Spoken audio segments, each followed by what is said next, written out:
I'm Opal Mitchell. I work for the Central Arkansas Library System, and I work at the Nixon branch in Jacksonville. And today I'm doing the Crafting with Opal program that I do on Thursdays. Now we do it at 4 o'clock. We used to do it at 7. Today I'm going to be showing you how to make your own soap. If you signed up for supplies, then you're going to have supplies for this. We try to provide supplies for all of these programs, or that we try to, as much as we can, have supplies so you can follow along virtually with us. The only thing you would need that we don't give you for this particular project is a microwave and some paper towels and just different things to clean up with.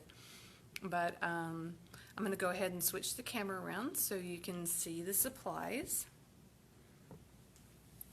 And I'm going to have to lower the camera so you can see this better.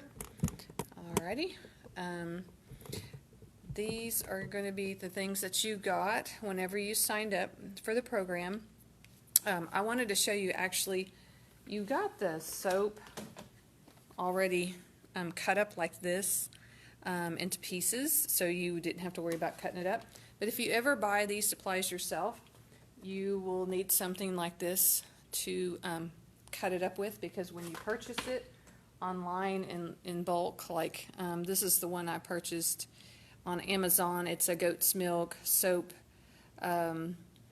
It's actually in a big solid form that you have to cut up, and this is part of it. Of course, I cut up some of it to give out to everyone, but it's a big solid piece that you have to cut up. But you can buy different types. This was a 5-pound thing of it. You can buy, I think, up to maybe 2 pounds or smaller if you just wanted to try it out. And there's different types. I just got the goat's milk. There's I think an olive oil one, and avocado and honey. You know, they're different prices too, depending on which kind you get. And like I said, I pre-cut the soap up for you guys, and you also got a mason jar to heat it up in. You got 2 stir sticks, but you're going to have to tape them together to make them longer, because this is a really big mason jar, a really tall one. I tried to buy a smaller one, but when I went to the store to buy them, Walmart was completely out of the next smaller size that I was wanting, so I got the bigger size, not thinking that that would be that big of a deal. But you can just, like I said, tape your stir sticks so that it could be a little bit taller, so when you are stirring it, it'll be easier and you won't have to worry about touching the hot glass when you're doing that. You also will have gotten some fragrance. I put them in little sample containers, but this is what it actually came in when we purchased, or a coworker actually purchased this, and she actually donated it to us for the class. But it comes in little bottles like this, but we put them in tinier sample bottles for you, so it didn't have the names of the fragrance on there. But some of you guys got different ones like vanilla and I think jasmine. And there's different ones in here. You can buy all different types of fragrances. This is just happened to be the one that she gave to us to use. And when you're buying this online, it's kind of hard to buy it without getting this one. This one came with it, and this is used a lot for cutting for soap making too. I don't really need that one. This is the main one that I needed to cut it up with. Today I'm actually going to be heating mine up in this jar, but I gave y'all a mason jar because it was a little bit cheaper, and you can heat that up and it's not going to hurt anything. But I'm going to use this for mine because I have this at home. I use it for different crafts, and you'll just need, like I said, a stir stick. Some of you may decide to use some dried flowers in yours. If you do, the only thing that will happen, this is an example that I did with the dried flowers. It kind of turns black after it sets, so it's not real pretty after it's been sitting. It started out nice and pretty and purple like that, but as time went by, it got kind of darker, not real pretty, so I wasn't real thrilled with the way that ended up being. But if you wanted to put something in there that's more of an exfoliator, having some dried flowers in there would be, you know, something you could do. And that was this one that I had made without any color in it. And this is another one I made that actually I put some color in it. So keep in mind when you put the color in it, even though it may be very bright like this one that I'm going to be using today, it's not that bright once you put it in the soap, because the soap is white, so it's going to actually make it look duller than it actually is, or how it actually starts out. So we're going to be putting that in there. And I'm trying to think, and you can buy all kinds of, like this is the package that has all these different colors of the powder, and it's a mica powder that's like for makeup. It's safe, it's non-toxic. So just be careful when you're buying that type of stuff too, to make sure it's actually meant for soap making. So what I'm going to do is I'm going to start out here by putting my soap into my container here. What I did to figure out how much soap you guys would need for the mold that I gave y'all, I actually cut it up and actually set it inside of it to fill it up and actually overflowed it. So you're going to see a little bit of white stuff in here from the actual soap that I put in there. So just use like a paper towel and wipe it out to get the little bits of white soap that was probably on there from me measuring it to make sure you guys got enough for your mold. So this is what you're going to be pouring it. Everyone got something different, or well, quite a few of y'all got different ones. So this is what we're going to be pouring it into once we heat it up. And I just picked a jasmine for my scent. It varies a little bit on how strong of a scent that you'll want in it. Some people want theirs to be really strong. Some people don't want it to be that strong. So the directions from the website that I got on how to do this, she used essential oil. Essential oil is a little more fragrant. And she used 15 drops of lavender in hers. That can be quite strong. So I would say just try starting out with them. I did a couple of drops in the ones that I did. It's not very strong at all, just by using only a couple of drops. I think today I'm going to try at least 5 and see how strong it is. And the powder, how much you put in there is going to vary too, depending on how dark, or how much the color you want to show up in it. So the first part of this, I'm going to move everything a little bit closer to the microwave. Let's see here, because we'll be mixing all of that in.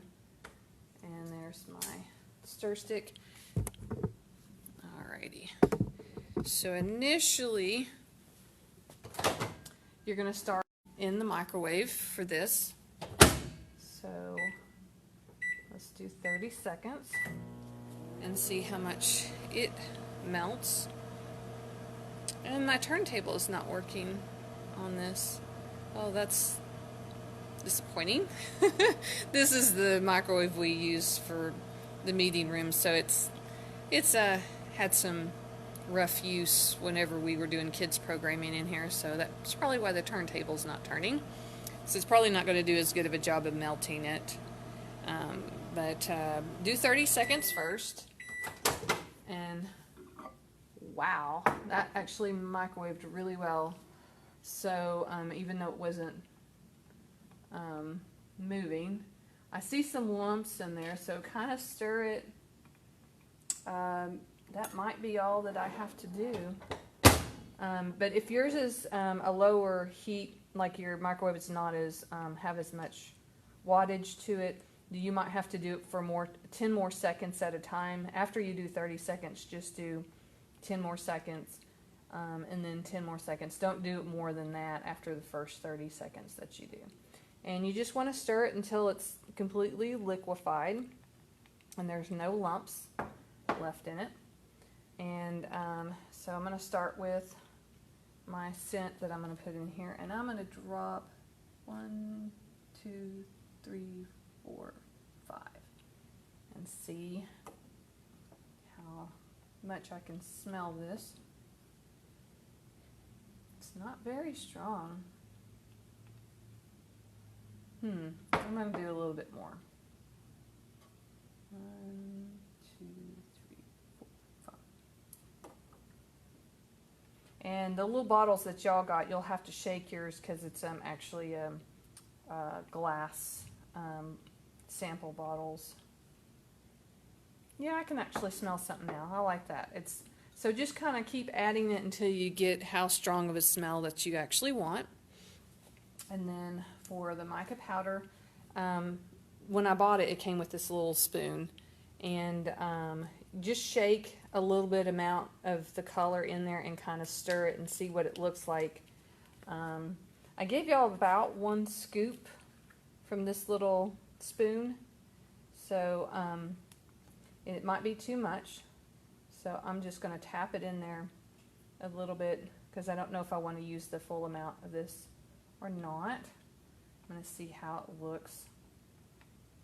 And this does actually take quite a bit of stirring to get the mica powder mixed into it because it kind of clumps. So just do a little bit at a time and stir it really, really good because you don't want to have clumps. And it looks like this is going to be kind of a light green. So just keep stirring because it will take a little bit of time to get all the little pieces mixed in there really good because I see little dots of color still in there. I'm thinking I'm not going to put any more in. Well, maybe a little bit more. And then I'm going to put the rest back in here. And keep stirring. And you're going to have, I'm trying to see the little lumps that's not mixing in really good. You want to make sure it mixes in completely before you pour it into your mold.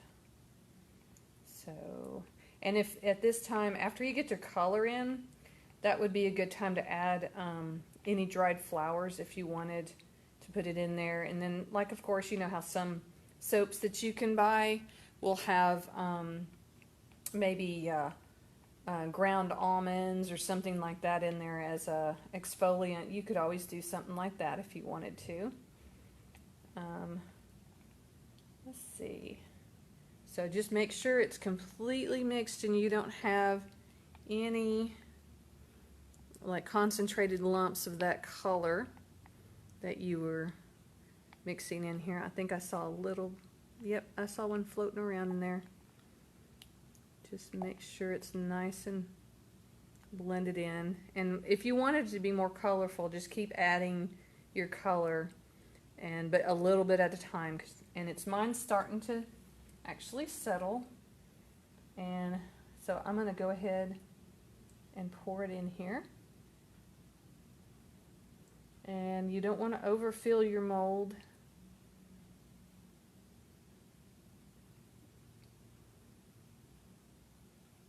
Use your stir stick to. Mine actually was starting to. I might have needed to microwave it a little bit more because it's actually getting kind of lumpy. That didn't happen to me the first time. It sets pretty quick. So I'm wondering if I can. It's probably not going to work very well if I heat that up. I'm curious. I'm going to try it and just out of curiosity to see if it would work. I didn't need to do this last time, so since that's already setting, it probably won't work very well, but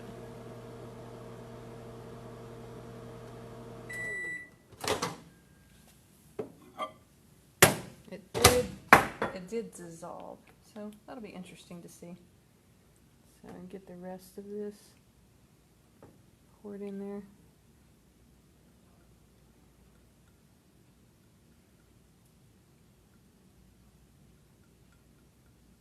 Alrighty, I got it all in there. I'm not going to put that solid piece that had formed on there. And be sure to keep some paper towels around. And And since this is soap, if you get anything anywhere, it's not going to be a big deal. As far as cleaning up, I got a little drop on the floor there, but so then you just let it sit until it becomes solid. The last time I did this with this one and this one, it really didn't take that long to set up for me. It took maybe 30 minutes. It wasn't that long at all for it to become solid. And cleanup is not that bad either, because as far as getting it out of here, you just get hot water and just rinse it out in the sink, because it's soap. It's just going to soap up, and you'll be able to rinse it completely clean out of your container. And I just wiped it off of my stick, and I'll use the stick again if I do it again. And that's basically it. I'm not going to show you how that's going to look when it gets done, because it'll take a little bit of time to set up, but that's how you do it. You can always, if you don't want to buy the stuff that's like this, that's just a fragrance, this one actually is a soap fragrance instead of an actual essential oil. You can buy essential oils and use them, or you could use something like that. It kind of just depends on what you prefer. If you have essential oils already at home, you could use them. But that's this one program for this one. Oh, hey, my sister. Hey, Claudia. Yeah, it's a really fun craft. It's a really easy one. I was surprised at how easy this one was. But yeah, that's it for this time. Next week, I'm going to switch the camera around. There we go. Next week, I'm going to be doing another craft. Let's see, it's going to actually be a paint pour for a pot, like a planter type pot, a terracotta pot, that's it. I'm going to show you how to do just a simple decorative type thing that you can do to kind of dress those up. And if you do that craft, you hang on to your pot, your terracotta pot that you decorated, and then the week after that, we're doing a herb garden, like a windowsill herb garden.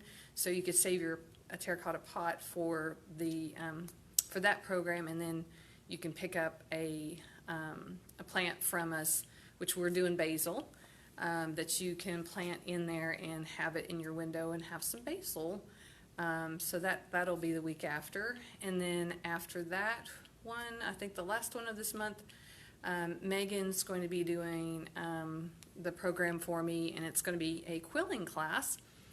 She's going to be showing you how to make a quilled Mother's Day card, or it's a summer card, so you could use it as a Mother's Day card or a spring type card if you wanted to. You do that instead. It's just up to you what you want, but it's a very simple craft too, and we wanted to do it before Mother's Day in case you guys wanted to do that for Mother's Day. And that's all the programs for this month, and we'll be having them at 4 o'clock on Thursdays now, and most of them are going to, I think this month they'll be all live. I think next month in May they should also be live. I think it's during Summer Reading Club for June and July that we might have one program that might be pre-recorded, because another person's doing it for me, and she may not be able to be here for that time period to do the program, but we'll upload it at 4 o'clock for you to watch. And I think she's going to be doing actually another quilling type class for me, but it'll be a bookmark that you make. We've got a lot of neat ones planned. Even in May, I have a candle making class that's going to be just as simple as this soap making one that we did, and it's going to be soy candle. So, and you'll get all the supplies for that one too if you call and sign up. So tomorrow, just call up here and you can start signing up for the terracotta pot paint pour if you want supplies for it, and we'll get you signed up. And then once you get signed up for it, you'll be able to pick up the supplies starting Wednesday of next week. You have to get signed up by Tuesday though for that. to get the supplies so I can get them together for you guys. So, all right, well, that's it for this time. See you next week. Bye-bye.